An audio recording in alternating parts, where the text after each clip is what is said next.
네 가지 사건을 이야기하고 있습니다. 그것은 뭐냐면 첫 번째는요, 창세기 1장에 나오는 창조입니다. 하나님이 천지를 창조하시는 사건이 기록되어져 있습니다.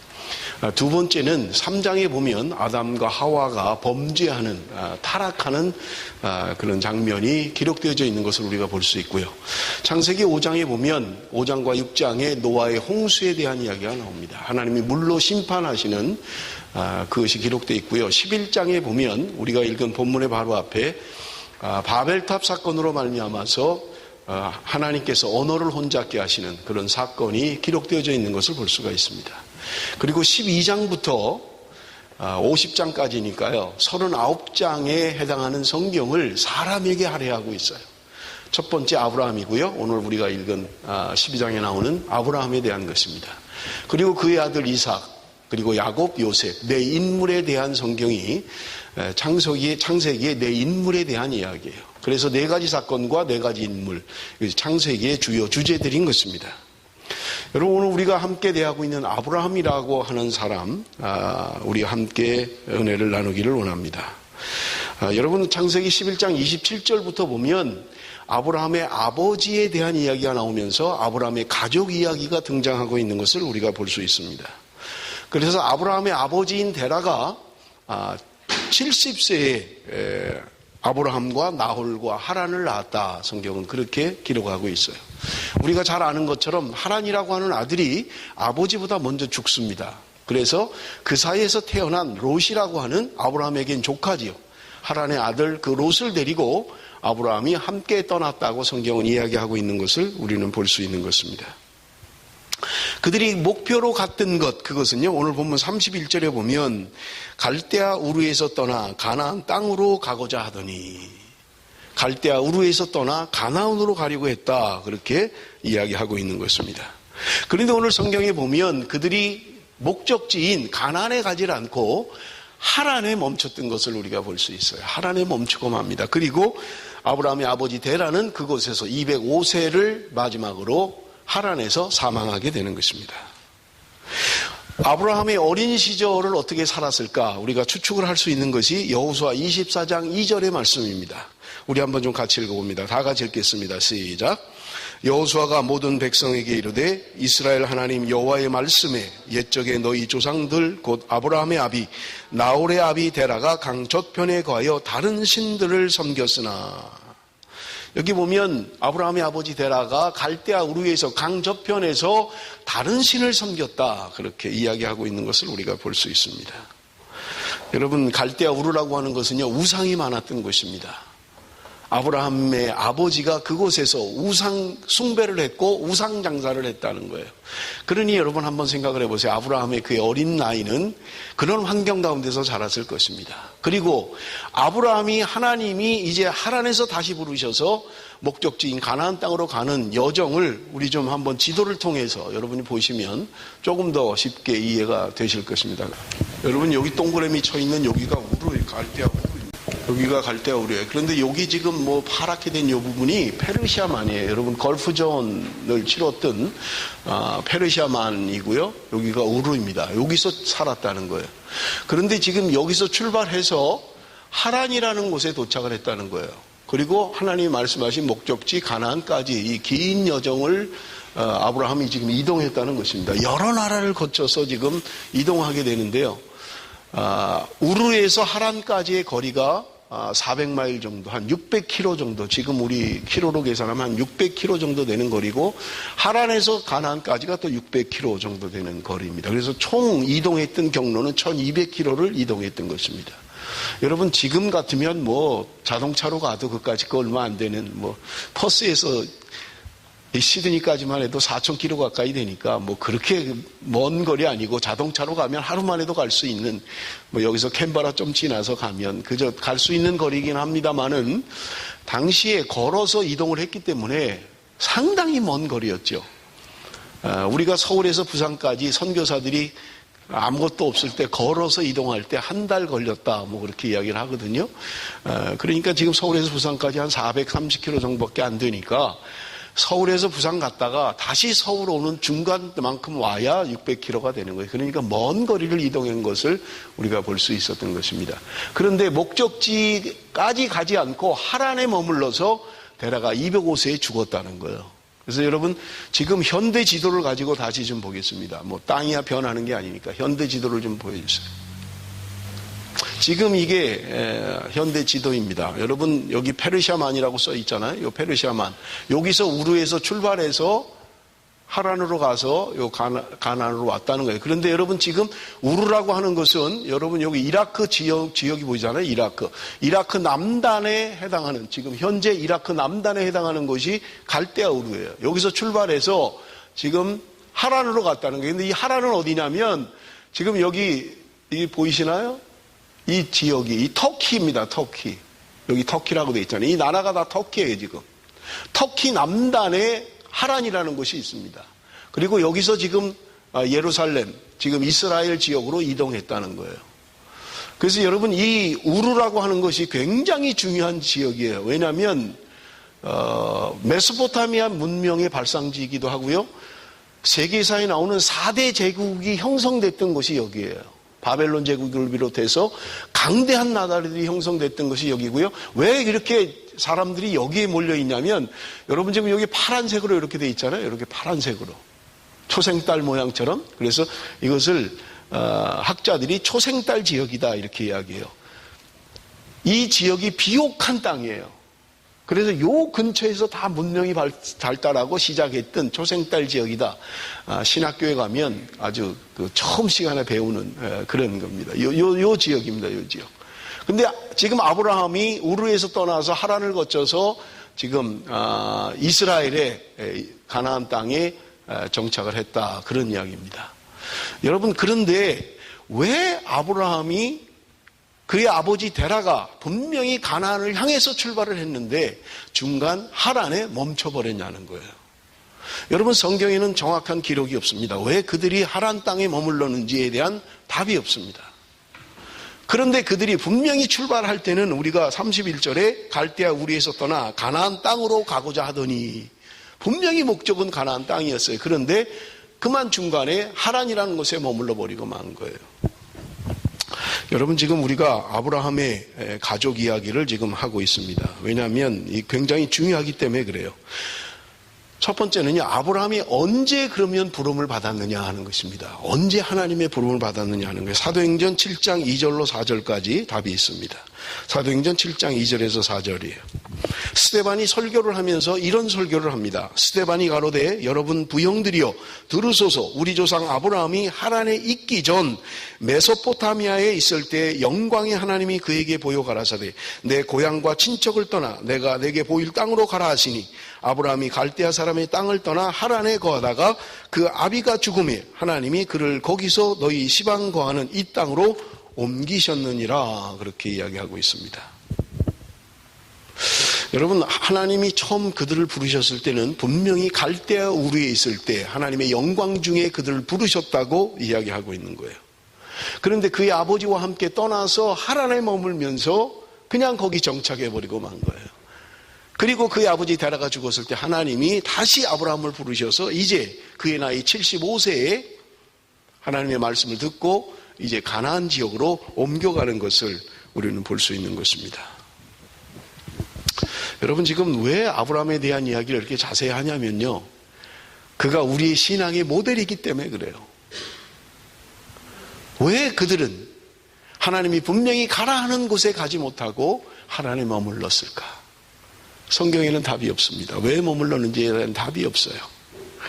우리가 분명히 추측하건대 하나님이 가라 하는 곳을 가지 않고 머물렀다는 말은 거기에 뭔가가 있었다는 거죠. 그것은 무엇입니까?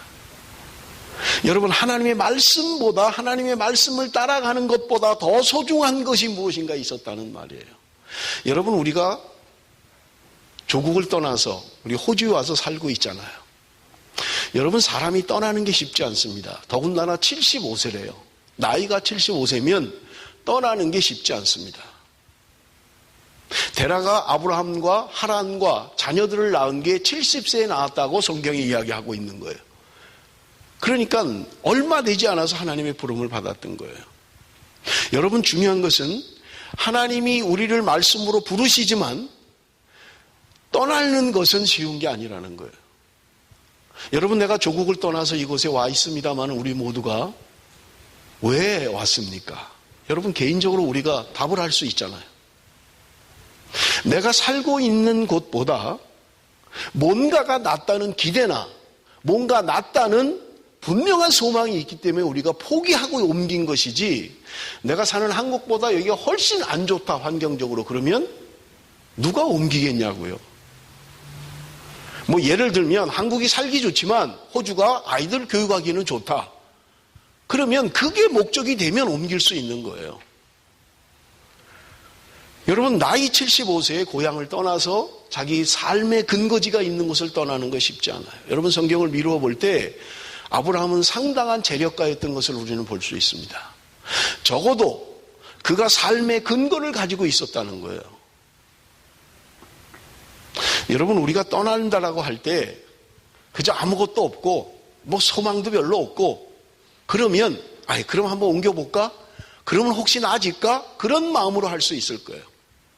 그렇지 않으면 여러분, 우리가 분명하게 내가 지금 가지고 있는 기득권이나 내가 살고 있는 삶의 근거보다 뭔가 낫기 때문에 옮기는 거지, 그런 게 없다면 누가 옮기겠냐는 말이에요. 아니면 뭐 주재원이 돼서 명령을 내리니까 어쩔 수 없이 온다든지, 아니면 우리가 뭐 한국에서 한국보다 형편이 안 좋은 나라로 가서 사는 사람들도 있잖아요. 뭐 인도네시아나 무슨 뭐 태국이나 이런 데 가서 사는 사람도 있잖아요.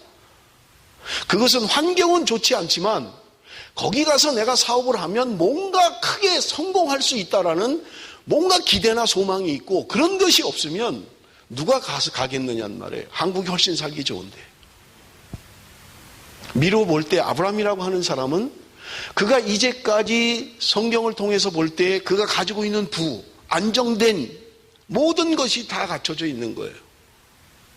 그런데 왜 그는 모든 것을 포기하고 갔느냐 하는 거예요. 우리가 성경에 볼 때 갈 바를 알지 못하고 갔다, 그렇게 이야기합니다. 어디로 가는지도 모르고 그는 왜 그 무모한 짓을 선택했느냐 하는 것입니다.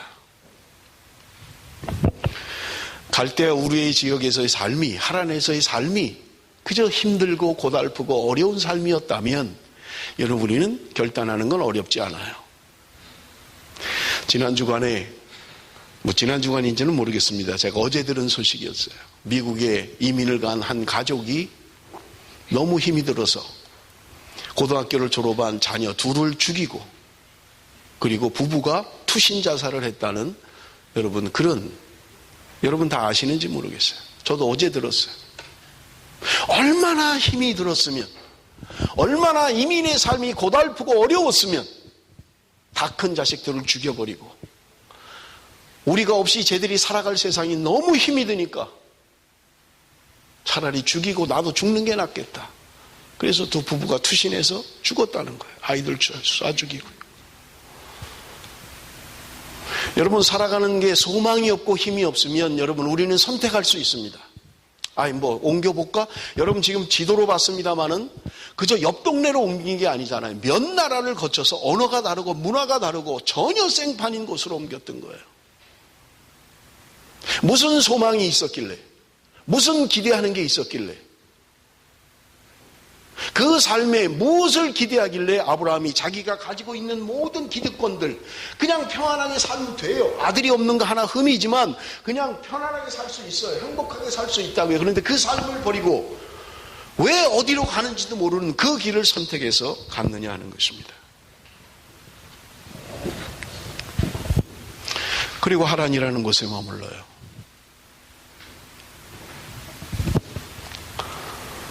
제가 여러분에게 말씀을 드렸습니다마는 여러분, 이것은 우리의 신앙의 모범입니다.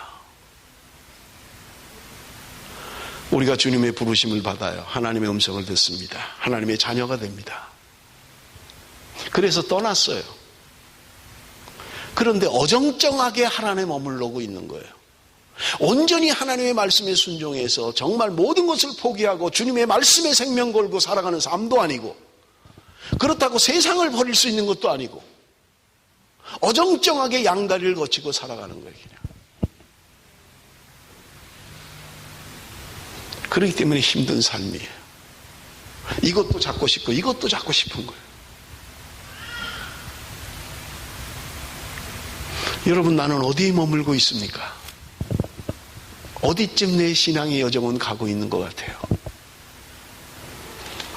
혹시 하란에 머물면서 그냥 그렇게 주저앉아서 어떻게 살다 보니까 직분도 받고 교회 생활을 오래 했는데 도로 가자니 너무 멀고 앞으로 가자니 너무 멀고 다 포기하고 주만 바라보며 가기도 너무 힘들고 그렇다고 옛날 삶으로 돌아가긴 더 힘들고 그래서 어정쩡하게 그냥 그렇게 신앙생활을 하고 있지는 않느냐 하는 것입니다.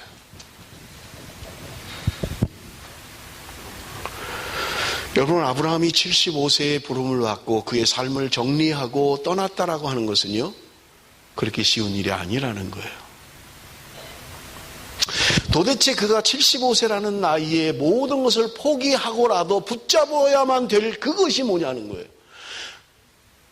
그래서 내가 모든 것을 잃는다 할지라도 그것을 붙들고 가려고 하는 그게 도대체 뭐냐는 거예요. 그걸 알아야 우리가 신앙을 본받을 수 있는 거예요. 여러분, 성경은 이야기합니다. 하나님의 말씀이었다는 거예요.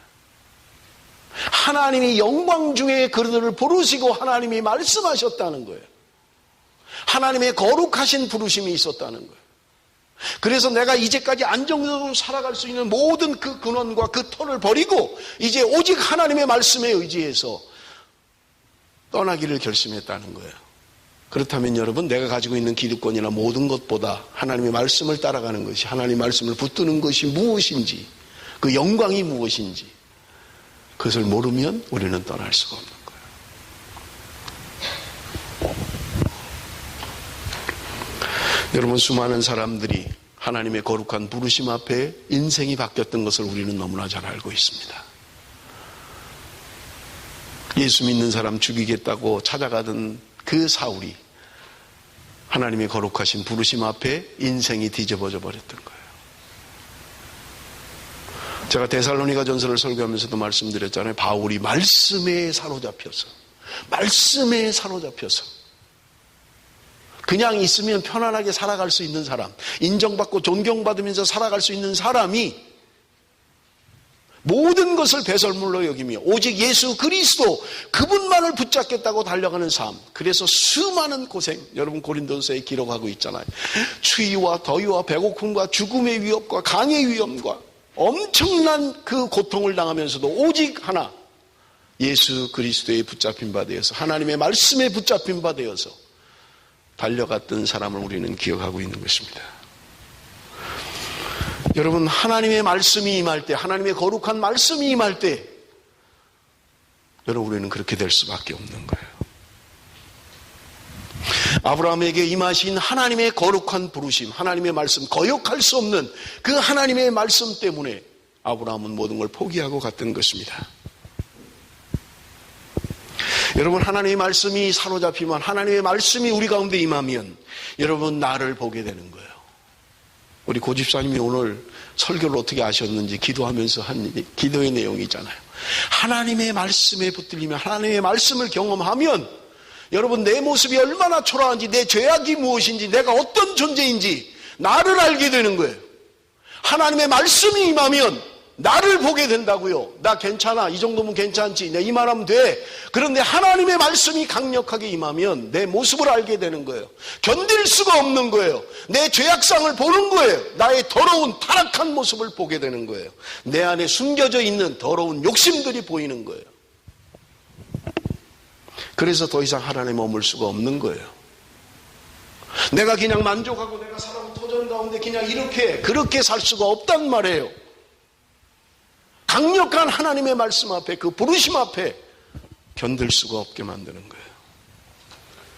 그래서 다른 사람 다 괜찮다고 하는데도 더 거룩하길 원하고, 더 정결하길 원하고, 하나님 앞에 온전히 붙들려 살기를 원하는 거예요. 내가 하나님 살면서 내 가진 것 자랑하고, 자신의 능력을 신뢰하고, 입으로는 하나님의 영광, 하나님의 은혜를 이야기하면서도 마음 깊숙한 곳에서는 세상의 것들을 추구하고 세상의 욕심을 흉내내는 그런 삶을 사는 한 여러분, 우리는 그 하나님의 거룩하신 부르심 앞에 우리는 응답할 수가 없는 것입니다. 하나님의 말씀에 사로잡히면 나의 헛된 것들을 보는 거예요. 나의 허상의 껍데기를 보는 거예요. 그럭저럭 살아가는 인생이 아니라는 걸 알게 되는 거예요. 그것 때문에 모든 걸 거는 거예요. 주님 닮고 싶은 마음 때문에, 그 하나님의 말씀의 거룩하심 때문에. 그래서 내 가지고 있는 거 다 버린다 할지라도, 다 잃는다 할지라도 오직 예수 그리스도, 내가 그분만을 따라가기 원합니다. 그분을 닮기 원합니다. 내 영혼의 정결함을 알기 원합니다.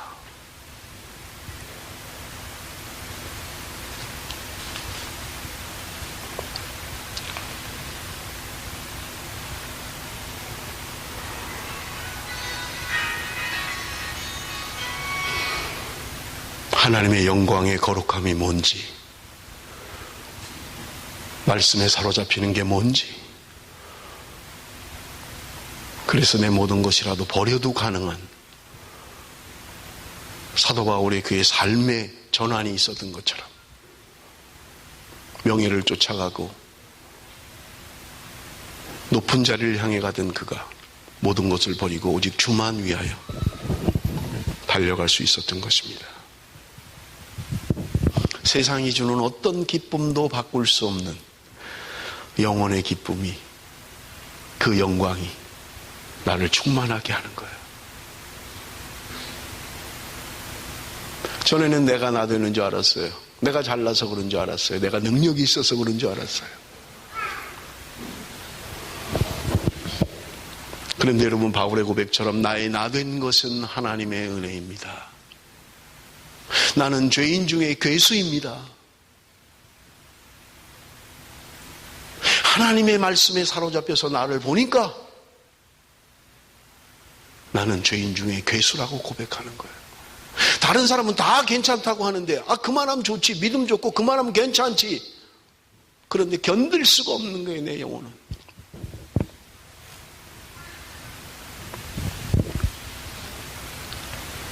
하나님보다, 하나님의 말씀보다 뭔가가 더 귀한 것이 내게 있으면 절대로 여러분, 우리는 하나님 말씀에 순종할 수가 없는 거예요. 하나님이 말씀하시지 않아도 뭘 해도 내가 하나님보다 귀한 것이 내 안에 있으면 우리는 그런 결단을 할 수 없다는 거예요. 사랑하는 성도 여러분, 수없이 듣는 말씀이잖아요. 수없이 듣는 말씀이잖아요. 그 말씀에 한번 사로잡혀서, 그 영광에 사로잡혀서 내 인생 모두를 걸어도 괜찮은, 그래서 내가 모든 걸 잃고라도 그것을 붙잡기를 소망하는, 주님을 닮아가고자 하는 그런 거룩한 열망이 우리 안에 있어야 된다는 거예요.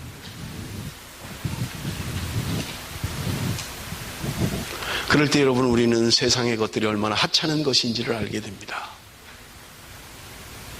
그것을 잡으려고, 그 하나님의 것들을 붙잡으려고 그렇게 달려가지 않아요. 오직 주의 영광을 위해서, 말씀의 영광을 위해서 그렇게 달려가는 거예요.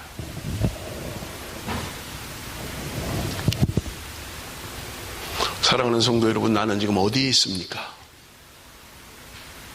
아직도 갈대아 우르에서 떠나지 못하고 주저앉아서 우상숭배 가운데 그렇게 살아가고 있지는 않습니까? 여러분, 하나님보다 더 귀하게 여기는 게 우상이에요. 하나님보다 돈이 더 중요하면 돈이 나에게 우상이에요. 하나님보다 자녀가 내게 더 귀하면 자녀가 내 우상이라고요.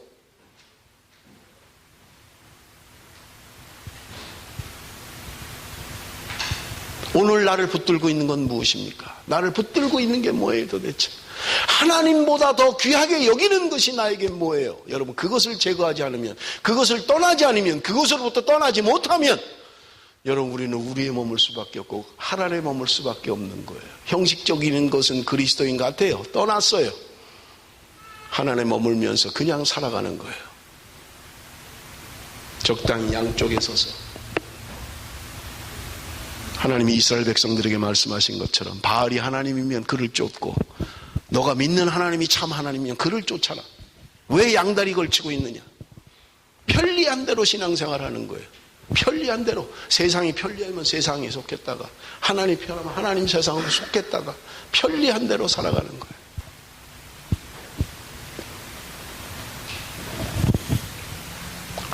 사랑하는 성도 여러분, 하나님은 오늘도 우리에게 부르십니다. 오늘 이 아침에 하나님의 말씀을 통해서 우리를 부르십니다. 우리는 응답해야만 합니다. 그것이 얼마나 귀한 것인지, 그 영광이 무엇인지.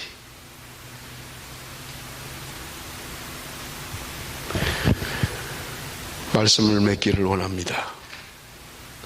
하나님의 거룩한 부르심. 제가 오늘 설교 제목을요, 부르심과 순종이라고 설교 제목을 잡았어요. 오늘은 부르심에 대해서 말씀을 드렸어요. 다음 주에 순종에 대해서 말씀드릴 겁니다.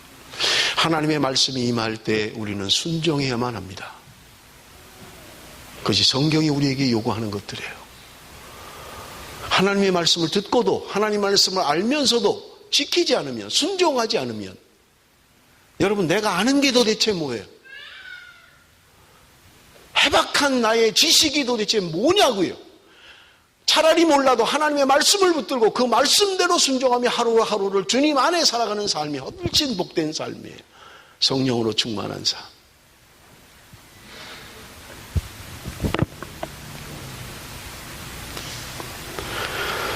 여러분, 성경은 우리에게 분명하게 이야기합니다.